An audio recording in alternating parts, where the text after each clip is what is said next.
Hey, good morning, everyone. This is Supervisor Victor Manuel Perez, and this is, I want to say, maybe now our fourth effort of sitting down with our local mayors, our local leadership. As you all know, we've sat down with Gina Nestandi and Ty Peabody. We sat down with Glenn Miller and Steve Hernandez, and out of the city of Coachella and out of the city of Indio. And we've sat down with Mayor Dale Reynolds and his council member Johnny Rodriguez out of the city of Blythe. And today we have the fortune of sitting down with our mayors from Desert Hot Springs and Palm Springs. And I'm going to let them introduce themselves. Go ahead, either one of you. Sure. Geoff, Mayor of Palm Springs. Scott Mattis, Mayor of Desert Hot Springs. And so, ladies and gentlemen, this was a thought that we came up with maybe over a week ago to say, listen, we can do a better job of maybe informing our communities. And one way we can do that is by having our mayors come in and really just having an open, honest, transparent conversation as to what they see in their communities, and then maybe how the county can be more helpful. And then obviously I also maybe raising some points. And there's a lot going on, as you know, because of this pandemic. And let me just set the stage here. We've done a great job of dealing with the pandemic as a county, but obviously we have a lot more to go. At the end of the day, we can always do more testing. At the end of the day, we can always make sure that we have more PPEs, making sure that we have enough medical volunteers, making sure that we coordinate our efforts with our hospitals, our 17 hospitals throughout the county of Riverside, as well as here in the Coachella Valley, the 3 hospitals that we have. Coordinating those hospitals with our community clinics on the ground in our communities, and ensuring that people have access to food, all that. Obviously, we have to consider all that and trying to mitigate and suppress this coronavirus. But now we're at a point as well where we see the corner. We haven't turned it yet, but we see it. And that corner is a corner of economic recovery. And how do we plan for that? And making sure now with the governor's orders, or his press conference and the orders that will be coming out as of Thursday, tomorrow, we have an opportunity here to demonstrate to the governor all these efforts that we've done already as a county of Riverside that's got us this far, potentially how we can begin to open up retail, or potentially how we can open up a restaurant or a bookstore, what have you, those types or other industries. And we have to demonstrate that to the governor, though. And that is now in phase 2 or phase 2.5 as well to fast track those efforts. And then at the other side of that coin too is how we balance that with dealing with the issues of depression and dealing with the issues of child abuse and domestic violence, because that's all very real and it's happening in our communities, unfortunately. So all these areas, these 3, the triad effect, as a result of the pandemic, we have to really try to figure out how we balance all that. And so with that, I just want to ask our mayors a very open, honest question. How are things going for you? How do you feel about your city? How do you feel emotionally, personally? Ultimately, when you wake up in the morning, what are your thoughts for the day? And Scott, why don't we start with you? Sure. First of all, thank you. Your staff has been great. Stephanie and Greg have been at our call whenever we needed them to help us through what do these orders mean. When we get businesses that are calling in going, can I open, can I not open, getting those questions, because so much of it is interpretation sometimes. Sure. So I really appreciate your support on that. What sleep? Do we sleep is a question. Yeah. Go to bed at night thinking about this and wake up first thing at 5 o'clock in the morning thinking about this. We struggle each and every day with questions from local businesses Sure. that are not getting the support they need to be able to get through this from their landlords, and the federal government's run out of money to help them, the states run out of money to help them, and how are they going to survive? So trying to keep them from walking off the ledge and just giving up and showing some hope. You gave us a little bit of hope last week with, there's going to be a little bit of help from the county here for small business, and just trying to give them hope has been what I've been focused on this last week. And then getting the proper information out there is what we struggle with each day. So We're excited about the testing center coming to Desert Hot Springs. So we were hoping it was going to be open the next day or so. It looks like maybe Friday now. Yeah. But 132 people will be able to be tested a day. And that's going to be really important for us as citizens and then for the West Valley to be able to come over Sure. and get those tests done. Desert Hot Springs has been holding at 40 cases. And so we're really proud of what we've done as a city council. And to just end here, the city council last night voted to make mandatory face coverings. And we've really not got up and beyond the county or the state recently, but we thought this was important, not knowing if the county was going to relieve those orders and fall back on the governor. We want to make sure our citizens are safe. And so we've mandated it with an emergency order that everybody will continue to wear face masks until we really that. Sure. Well, you brought up a lot of good points, Mayor. And the one thing is that unfortunately we weren't able. I know you have been working hard for years on a new library, Yeah. and you're gonna it's getting built, right? It's gonna get constructed. Unfortunately, we weren't able to have a groundbreaking ceremony Yes. as a result of the pandemic. But I just want to say thank you for your efforts and obviously your constituency, those folks that have been fighting for that library for a long, long time. I just want to say that was a great collaborative effort. I'm very proud of the fact that we're going to have a new library in Desert Hot Springs. Hopefully by then, we've overcome the challenges of the pandemic to a degree where we can actually have a ribbon cutting ceremony. That would be awesome. Excited for it. Mr. Mayor. Sure, and I do want to echo Mayor Mattis's comments about your staff being so accessible. Dr. Kaiser, he actually came to our last meeting to answer questions. All of that's so important, and so really glad to see that it looks like the county will stay engaged, because for all of us to try and reach the state individually would be virtually impossible. And to get the guidance we've gotten, and we talked earlier about, the county on golf allows carts while the state says walking and no carts. And so I know the county has reached out to the state, and in the desert, in the heat, that kind of flexibility Sure. is so important. And that's, really great that have Dr. Kaiser doing that for us. It's the same thing. This is 24/7, you dream about it. I mean, it is overwhelming. There are times you feel hopeful and times you feel just waves of sadness. I know. When you look at the numbers of people died and the businesses impacted, the residents impacted, it's devastating. For Palm Springs, which relies primarily on tourism for our economy, in a $120 million budget, we're probably going to have a $28 million loss deficit just March through June, and we're looking at close to $50 million next year.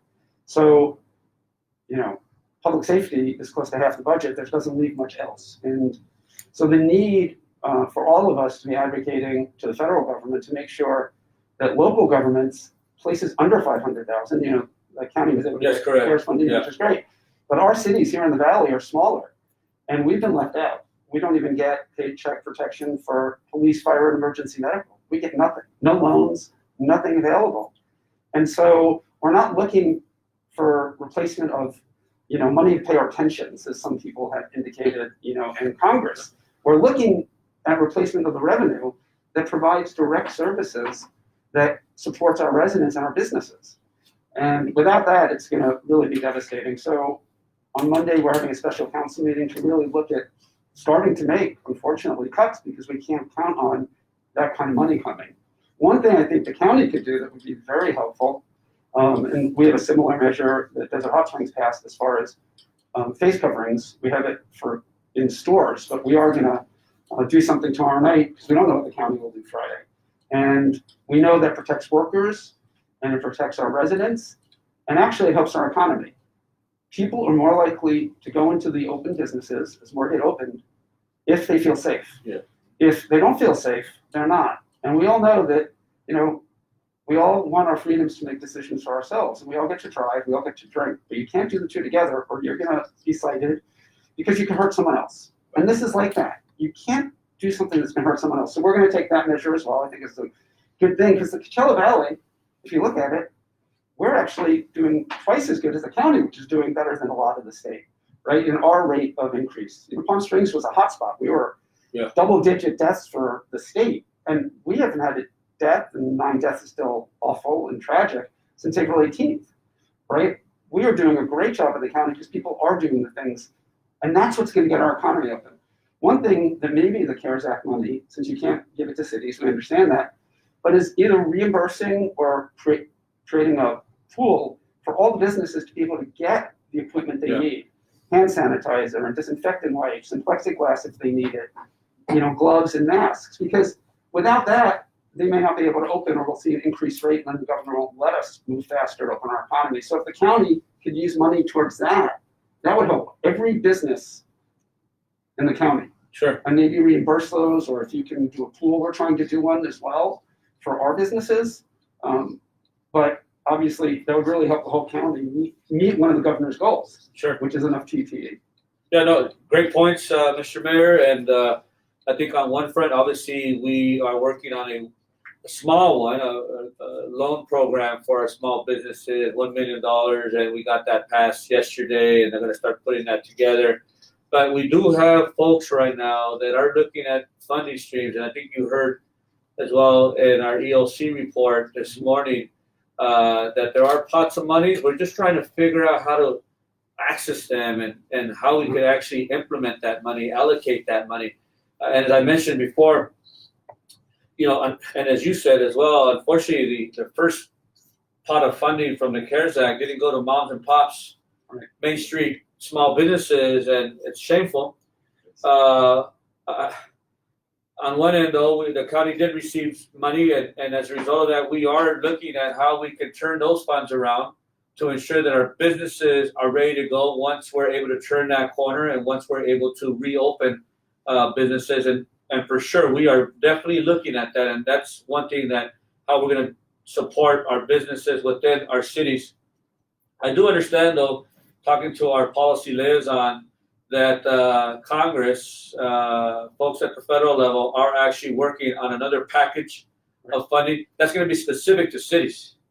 That's my understanding. I don't know the details of any of that, but that's what I heard from our liaison. So stay tuned for that, and obviously, hopefully, that is the case. There is a bill, and it'd be happy to get you the information for the county to come on board, saying to support the cities as well. Sure. There is no minimum size. Initially, it was going to be 50,000 or higher, which would have really hurt the valley. Right. But that is gone, and I think Congressman Ruiz is co-sponsor. Sure. We are reaching out, and once we get a letter, I'll share it with the other cities to make sure we get that to folks in DC. The U.S. Conference of Mayors is collecting data. Having the county come on board, because there's a belief that counties and cities are fighting for money. Yeah, And so it would be great to have the county say, we also want to make sure cities get money, since we can't give any of our money to the cities. And I think at one point there was that fight. I think there was a struggle maybe about 2-3 weeks ago between the League of Cities and CSAC. Yeah. And they came to some resolve, so that's a good thing. And the less fighting that we have between our entities, the better, because then hopefully we get further. And so I hear you, and I'm going to ask for an update today from staff to figure out where are we with that and see how we can engage. And then maybe I can bring that up at our emergency meeting if we have it on Friday at the county level, or if not on Tuesday, which we're going to have regardless come next week. The issue of facial coverings.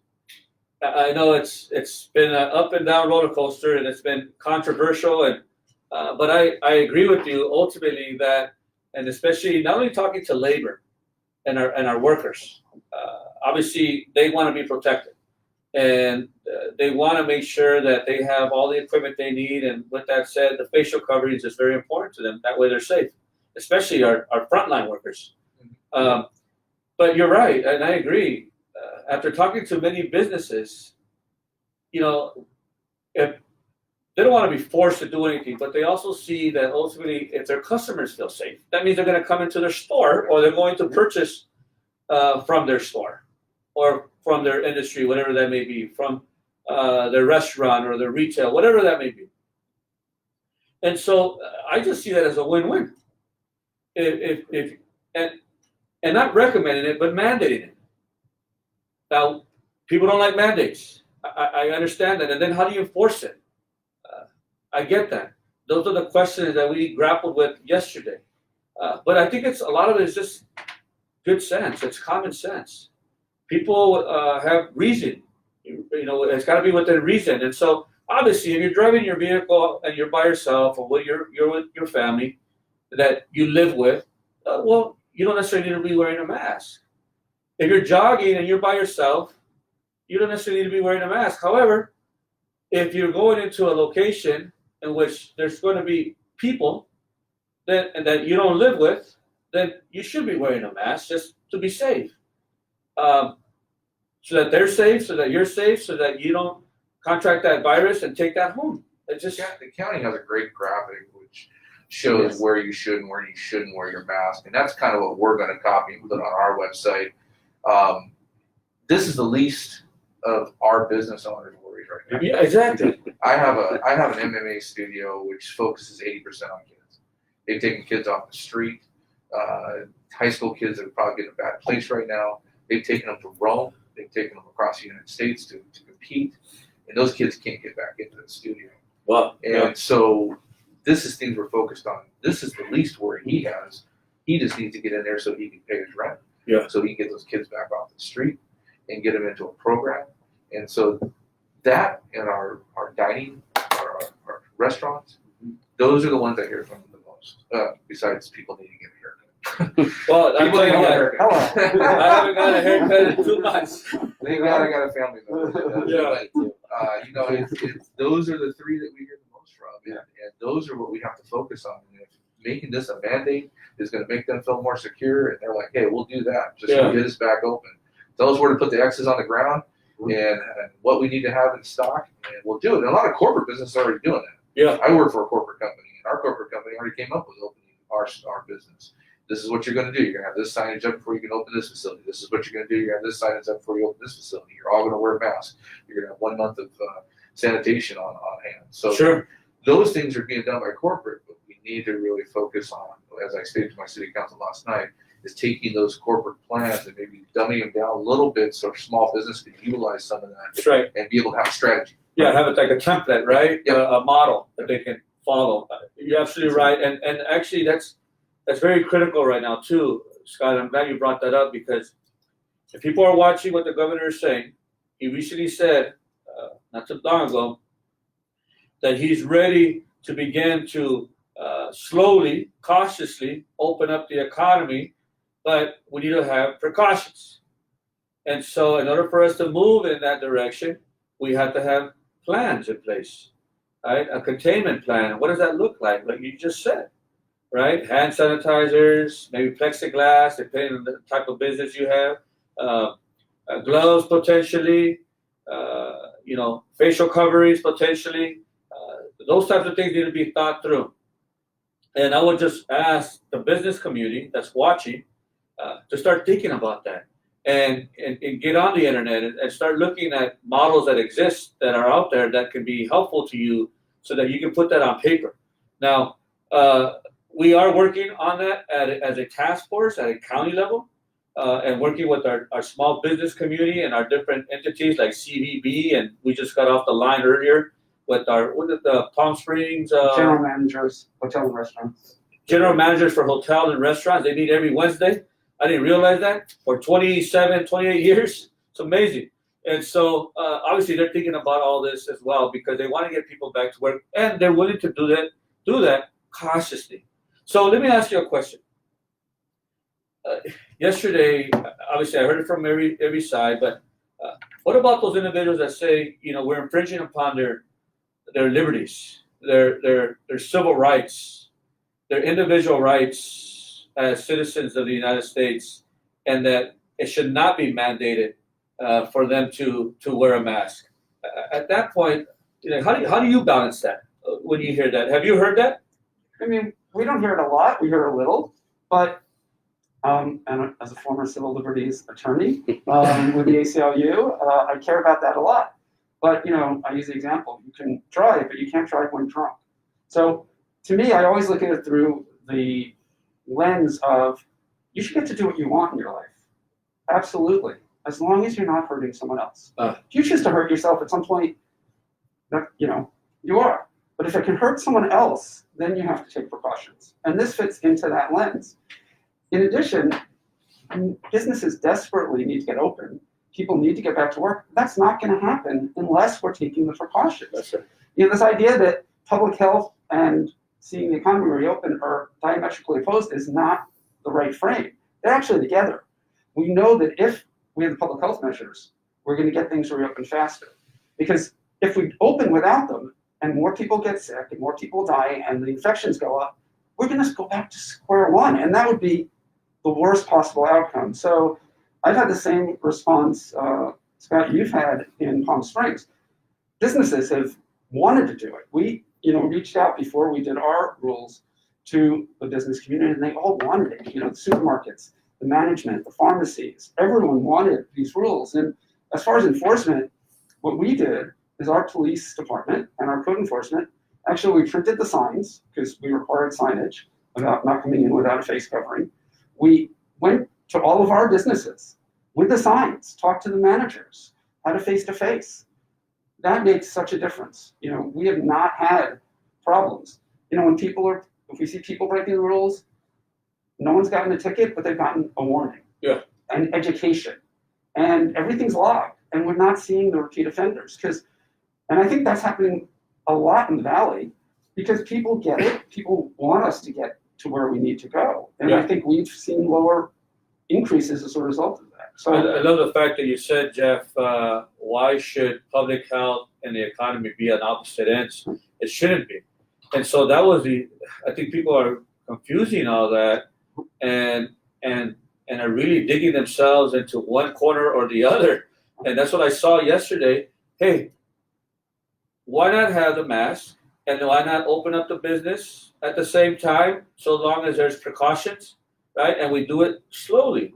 But why not curbside pickup? I mean, that could work. And it doesn't mean that we're closing the economy just because we're saying wear a mask. And so I just find that very mind-boggling. And so how do you handle all that, Scott, in your city? What are you hearing out there? We've been very fortunate. Besides social media and people being able to use their freedom of speech, Yeah. for the most part, we have essential workers that are Hot Springs. And a normal day, non-COVID, I have 8,000 to 10,000 people leave our community every day to work across the valley and the region. So we have a lot of healthcare workers, and I think a lot of our residents respect that, and they know that those healthcare workers need to be safe. So they're following the guidelines. Now they're getting antsy. So as we've heard before, some businesses are just going to take their chance. We haven't heard that in other Hot Springs yet, but I know it's going to come to that eventually if we can't find some guidelines for them to be able to get open. But I don't see any large demonstrations in Desert Hot Springs. I was at the bank yesterday for work, and there was a line of 50 people, and it zigzagged through the bank, out the door, around the block, and people were being very respected, even though it was 105 degrees out. Wow. It was good to see. It wasn't people, arguing. It wasn't people saying, "I'm not going to wear a face mask." They all had face masks on. So for the most part, it was very heartwarming to see. But that's only going to last so long, as you know. We're all getting pressure as political figures in the Coachella Valley to make sure that we fight for what we think is right. Sure. So let me ask you another question here around balancing economic recovery and public health.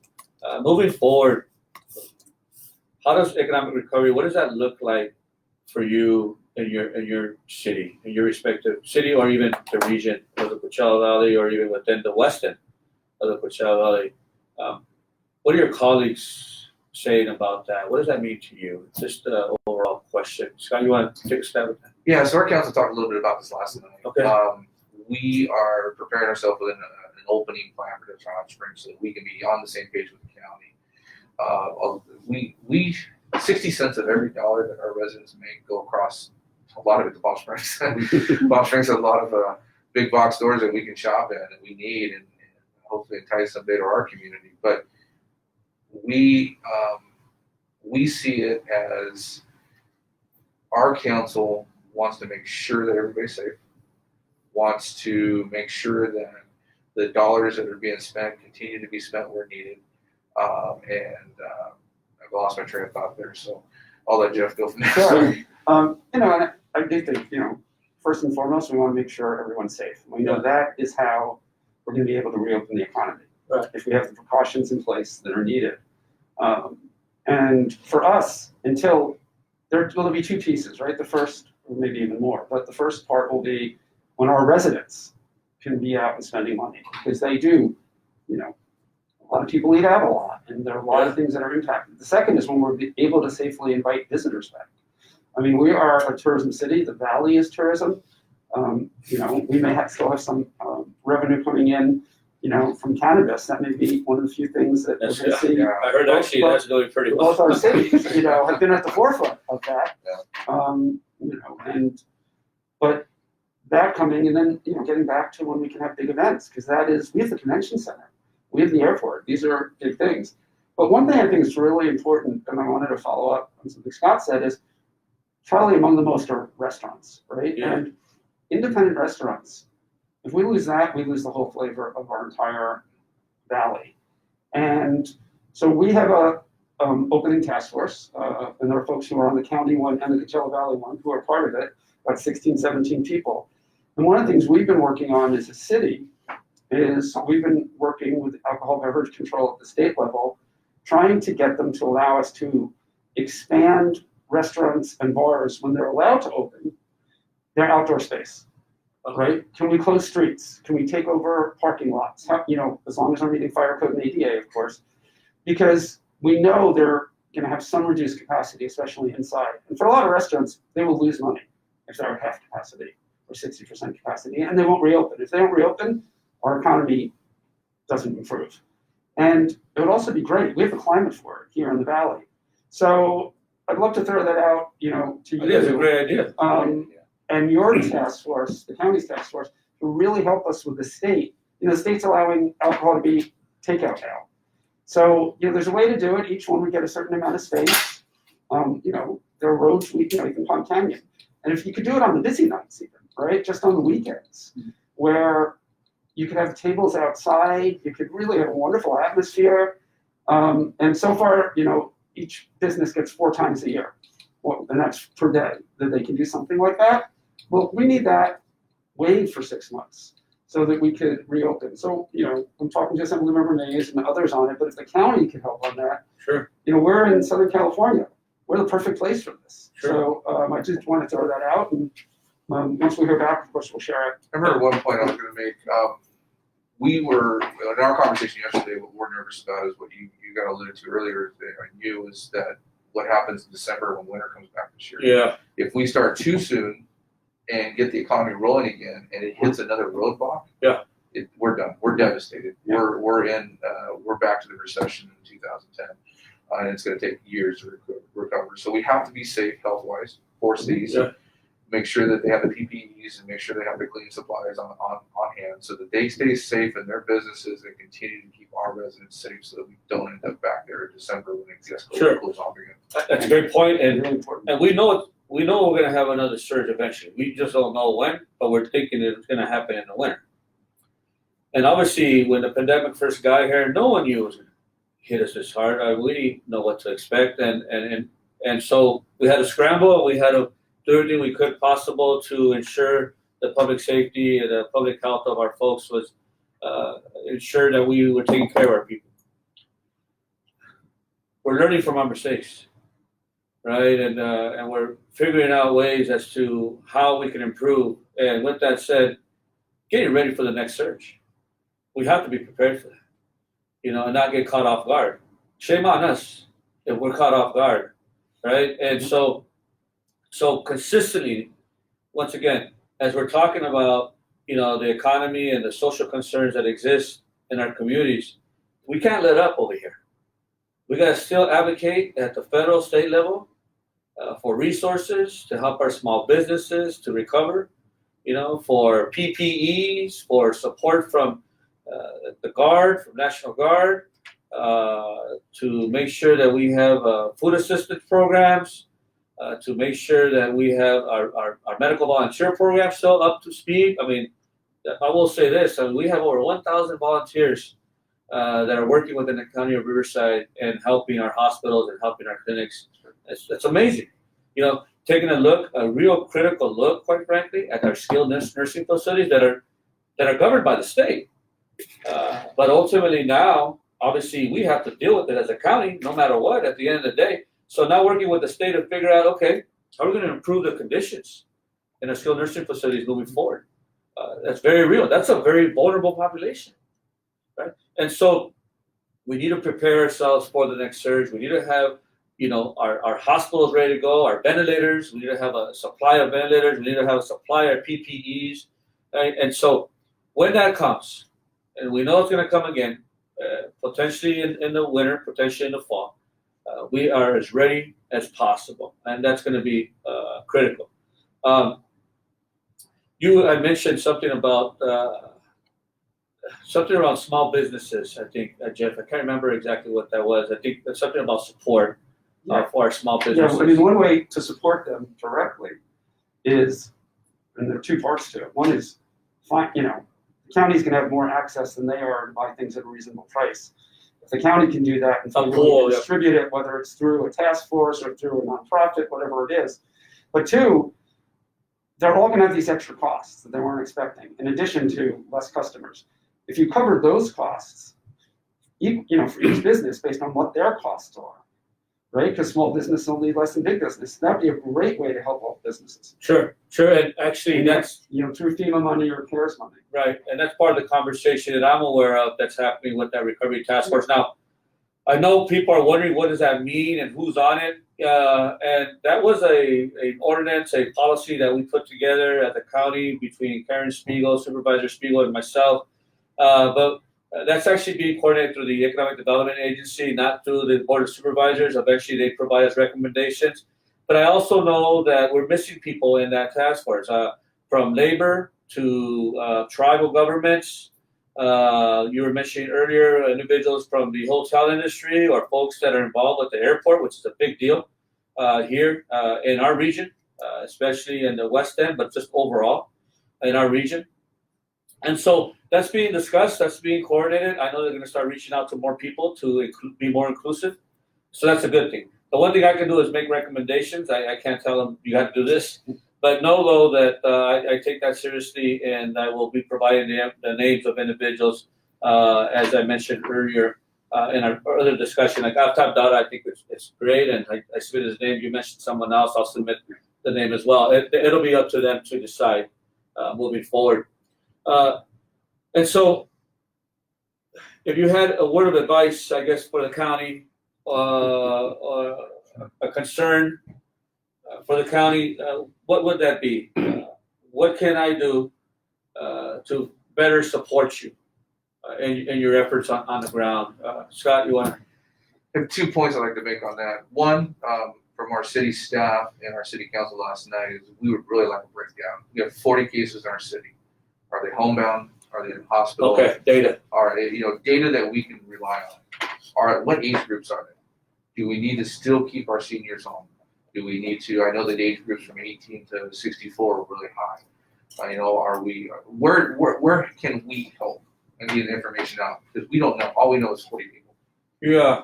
Okay, that's great, and I've been hearing that for a while, and we've been asking for that too. And I hope that we have a great public health director. Her name is Kim Sarulutari. She's she works hard. She's a great person, and I'm hoping that she's working on that. We've asked her for that information. I know it's good for you too, because then you understand where potentially, for example, we need to target.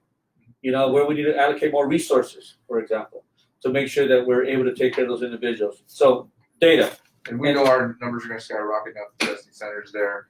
They're probably going to go up, and because anybody can get tested now. So you'd be walking around and have it, you don't even know now, but you're going to get tested and say you have the coronavirus, so that you're going to be able to walk around and be sure. Doing. The second point I wanted to make is our food banks. Okay. I started a weekly call about a month and a half ago with our faith-based organization, which morphed into our food organizations, our service organizations, and our school district, to make sure everybody was getting fed. I found that the food programs are still getting their FDA in U.S. All the different numbers there, letters there, but they're not getting proteins. So I was able to find $2,500 to buy 500 hams for Easter. To make sure those families had some proteins. They're getting the basic needs that they need food-wise, but there's no eggs, there's no meat, there's no that kind of stuff. The way we report to FIND, who's the major food bank in the Coachella Valley, is about 2 weeks to sometimes 3 weeks behind. So 3 weeks ago, we were serving at our local food bank, Food Now, which is the one that serves the most families in our community. They were serving about 350 families. Last week, they served 510 families. Oh, that's amazing. Over 2 days. Yeah. We were very fortunate. Shawnee Group came in with the Seek Oh, Faith nice, community and gave away 3,000 hot meals last Thursday. They're looking to come back this week. I've got 2 other food programs that are really up and running and getting food out there, and they're seeing the same climb in food needs in our community. So how do we help? We need to be able to get what they're worried about. The food banks is they reported last week for 3 weeks ago, 400 and something families, but they served 510. Now their supply is starting to run low because they're having to pull from that supply to make sure those 500 families get food, because they're only getting enough food for 450. Sure. So if there's a way for the county to help there, that would be something that we. Yeah, and we do have some programs that we're launching. I know more recently, and I think you might have heard about some funding coming from the state level through the Office of Aging here at the county level, working with our restaurants, which is a win-win-win, right? Meaning restaurants are now able to get back to work per se, and obviously make meals. And then you also have the delivery service. So now we got maybe Uber or Lyft or taxi service being able to deliver, right? And then ultimately it gets to the individual that maybe a senior citizen that's isolated, that can't go anywhere, right? And that type of program has been launched. It's slowly being rolled out. I don't think we have rolled it out here yet. We have one site. Where is that, Greg? You know? In Cathedral City, I believe. Okay. And so we need to expand that, right? And so that's an effort, but I hear you. And I had the opportunity of go visit Fine Food Bank some time ago. I need to check in with her and see our CEO and find out how things are going and see where we can be more helpful with ensuring that we're able to distribute those, get more food and then distribute that food throughout the entire Coachella Valley. And we also partner with the Rotary Club. Jessica Gilbert with our Rotary Club actually started a program where she's working directly with the senior center. They're all live scan at Rotary Club because they deal with youth. So they're live scanned to be able to work for them. We contract with the Mizell Senior Center in Palm Springs, and they actually are delivering to the shut-ins now food every week. So they're getting their food also. So we've got it covered. We just need more resources to get to those people. Right. And so, Geoff, from your point of view, and you brought up some great points already, but what would be your concerns, your ideas? How can the county help support you? And obviously, we have both the same issues that you raised, but on data, one thing I think would be really helpful for us, in addition for city and what the demographics are, is the way I understand the county releases the numbers, each day. But they're when they get the results back, not necessarily the day of testing. Right. So it's harder to see the trend. If they would get the number of, right, you do. That would be really helpful to see the date of the test. When was the person sick? Because that's going to help with the state. Because instead of seeing these weird spikes, we hopefully are seeing a down curve, right? And so that data, and also for the valley, what the hospitals are seeing, not just countywide, right? We saw a press conference last week with the hospitals that they're seeing increases in COVID-19 hospitalizations by several times. Do they have an idea why? Is that just a fluke or is that a trend? Those are the kind of things that would be helpful for us to know in the valley, right? Okay. And where those people are. Because if there are 19 people at Eisenhower now from 5, well, if they're all from one senior facility, it's very different than and what city was that? Or is that spread out throughout the valley? That's the kind of data that would be really helpful, I think, for policymakers and for us to know how to go in and try and address it. Right. Because the public hears these numbers and they don't know, does that mean it's spreading more, or does that just mean there was this one cluster? Sure. And then as you work on the plans for the governor, I know those will be public, but sharing them with the cities at least a day before, so we're prepared for all the questions we're going to get. Like, is there a containment plan? What if you see one little area seeing a spike? Those kind of things are really going to help us and our residents and enable us to be prepared to answer the questions we will get. Good point. Those would be very helpful. So, like was it last week on Friday, we had the conversation with the mayors as well as with the task force. I intend to do that again on Friday, but maybe we might need to do it tomorrow. because it's tomorrow, which the guidances are going to be coming from the governor on how to reopen. And I know that the task force is waiting on that too. It's just timing, but I want to make sure that we're able to provide you the information so that, obviously, you don't get a call from the Desert Sun or whomever all of a sudden and asking you a question without you having the background for it. So let me figure out when exactly to do that. But I do intend to have that either tomorrow or Friday, most likely Friday, like we did last week, and then have the task force on the call so that we can raise those questions and those points that you want to raise to them as well. I think that would be helpful. Let me ask you a question that seems to be a little controversial. Short-term rentals.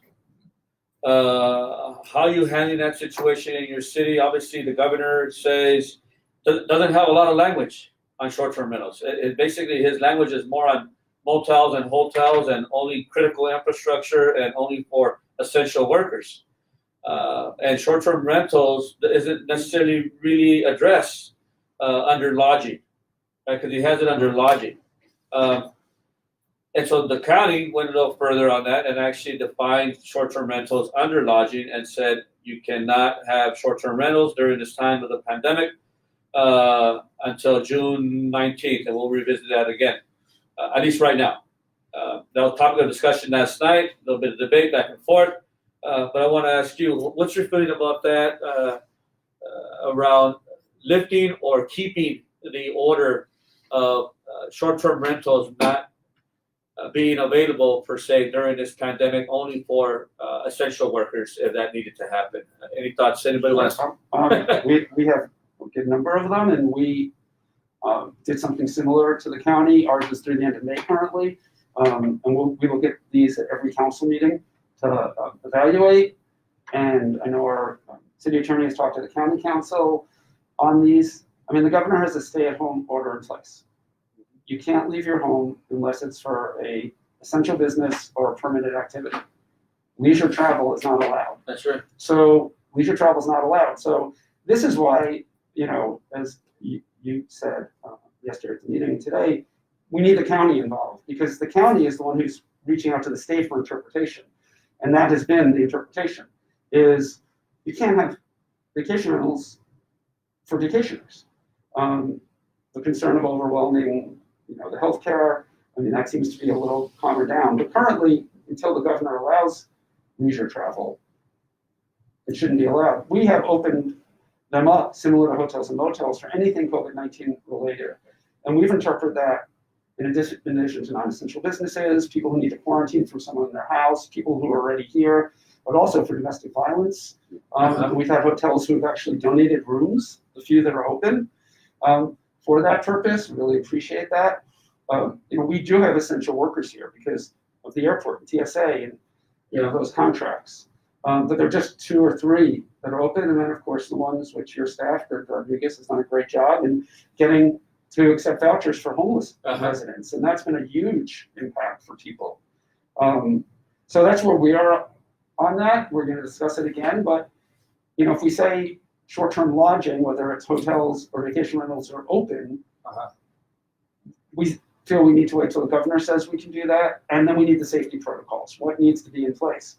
So getting the safety protocols in place and the ability for vacation rental homeowners to, a single homeowner is going to have a hard time getting some of that stuff. So we have an organization, talked to some of them today, who will do that in mass for them. That's going to be important that we make those safe, because I think people will feel, they going to a vacation rental with their family where they're not interacting with as many people may be appealing to people right now. And so we want to see that as one of the things that gets reopened. Sure. And time and right. In time, and as the phase goes, right? If we start seeing in the first phase a spike, then we're going to have to really watch it, because we can't risk what Scott raised of the second surge. It'll just cripple everything for a decade. Yeah. That's what we have to avoid, and we don't want to see that increase in health burdens on our residents. Sure. Appreciate it. How about you, Scott? How you handling that? So we're going to follow what the state says. Yeah. Like Geoff said, stay home. The governor says stay home, no leisure travel. We've got to follow that. Mayor Pro Tem Robert Griffith is a hotelier in our city, and he has put together a task force of hoteliers. He's been working with the CVB and others in the Coachella Valley to come up with protocols, as we've been talking about, on how can we get back open? What do we need to do? We're ready. Make sure that you as a hotelier are ready for when the governor says we're back open. He's also working with small business to make sure that they don't feel left out. But when it comes to the short-term rentals, he's very, very, very concerned to make sure that this business doesn't go under. I mean, Airbnb today announced it laid off 50% of their staff. Wow.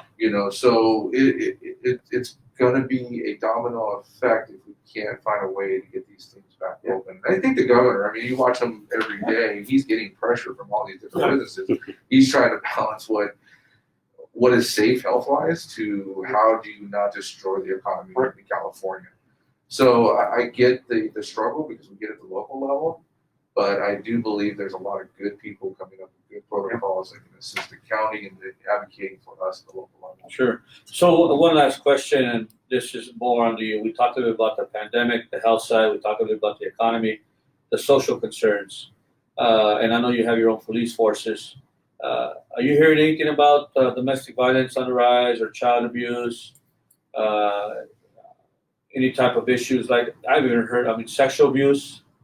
I've heard that's happening as well, where, unfortunately, people are taking advantage, landlords are taking advantage of tenants in that way. And so are you hearing anything of those type of concerns happening in your communities?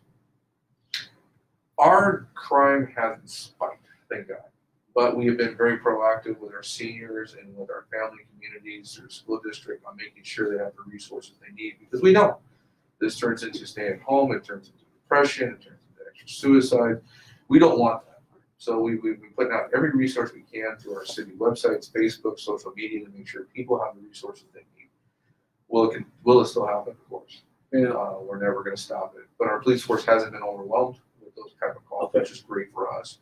But we don't want to get there. Another month or so, who knows what could happen. Sure. So I think a lot of encouraging information from the county on getting to different phases with the state and through our local cities has been really important. And I just want to say, for the most part, the Coachella has worked really well together. Oh, yeah. Some cities have been a little stronger on the ordinances and some hasn't been as strong, but for the most part, all the mayors, we were on a call with KSQ recently.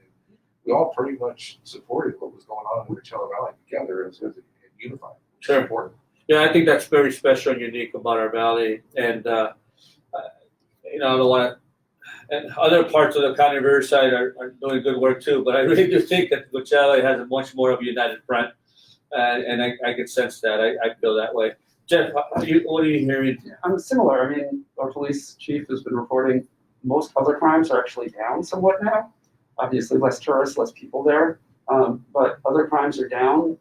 They are watching for this, but very similar. Our police department has been very proactive, as is our city, reaching out to the most vulnerable communities, adding more food banks than we already had. And Fine Food Bank has been such an amazing partner in this and resource, and making sure people get what they need. We have 48 individual neighborhood organizations in our city, and everyone has their own police officers assigned to them so they can reach out to. Sure. So that kind of community policing, I think, has also helped, and that partnership with our police department, I think, has made a huge difference. But, we were very proactive. Congressman Reyes reached out about domestic violence early, and when Shelter from the Storm was at capacity, in reaching out to the hotels that were open to help, and I know other cities have done that. Yeah. And just making sure we have those resources available, and our website has been really a big benefit. We've been updating it regularly for residents, for businesses, on all these different programs that are available, mental health programs and other things. And I think the more information we can get out to our residents, we did a mailing to everyone, because not everyone, of course, has access to the internet. Every resident in our city got a mailing. We set up an email and a phone number for people who have any questions or need any services. Right now, that is always being answered, and people trained to answer. So all those pieces are really important. Sure. I agree. It's, we're getting to hot weather. It's Yeah. getting longer. And so the more the county works to meet those goals, Yeah. Right? We all want to reopen, but we want to do it safely. We don't want to do it unsafely. Sure. So if we can meet the goals to do it safely, we want to do that. And Yeah. being ready, and that's the other great thing I think about the Coachella Valley, is we have the CVD. And, you know, the meetings we've had, they already have the marketing plans ready to launch when it's safe to welcome visitors back, as does our own Palm Springs Bureau of Tourism. And they're working together. We know tourists are going to be traveling differently, looking for different things, less flying far away, more drive market. And so they're ready to go. And that's so important to be ready, Yes, you know, right. as you said, Scott. We have to be ready for that day and get our businesses ready so they don't then have 3 weeks scrambling to get supplies and know what to do. Sure. Right? So getting the information from the task force out broadly, publicly, once they're ready, is going to be so important. And I think all the cities are doing their own as well. So when we get that information, we will pass it on to our businesses. Sure. And working together, we're going to get there. So speaking of, we have a call. I have a call right now with our chambers. It's the chamber call in which the chambers from the east end of the county are all on. That started already maybe a couple of minutes ago. But before we end this, I just want to say thank you to both of you for the good work that you're doing in your cities, and quite frankly, on behalf of the Coachella Valley, for coming in today. And this time last year, we weren't even thinking about this. We were thinking about homelessness being number one issue, and we were thinking about how the summer was coming, and that we needed to put together resources to have cooling centers and figure out how we're going to take care of our homelessness population. I know we have Greg here who's been working on this issue for a while now, and know that we haven't forgotten about that. I will say though too that I give a lot of props to our folks within the county as to figure out ways, and have been, to house our homelessness population during COVID-19, but then as well, not only for the pandemic, but transitioning them into housing, right, and a job, and drug, drug abuse information and resources and health care, and so that's happening right now as we speak. But we got to now start thinking about too. The summer's coming. It gets really hot out here. Cooling centers are key, and we know they're opening, so we look forward to getting that data. And so that's part of the other side of the spectrum, right? The social concerns that we also have. And so with that, any last words you want to say to the public? Just thank you to everyone who's been following the rules. It's why the Coachella Valley is where we are. And by doing that, the residents, our businesses, the workers, we're going to get through this faster, and then we're going to get through it. So thank you for that. Yeah, same for Desert Hot Springs. Thank you to all the essential workers and what you're doing to keep us safe. And thank you to, like I said in our KSQ interview, thank you to my constituents across the Coachella Valley for wearing these face masks, for staying safe out there, and keeping us all healthy, so that we can keep those numbers down and continue to flatten that curve.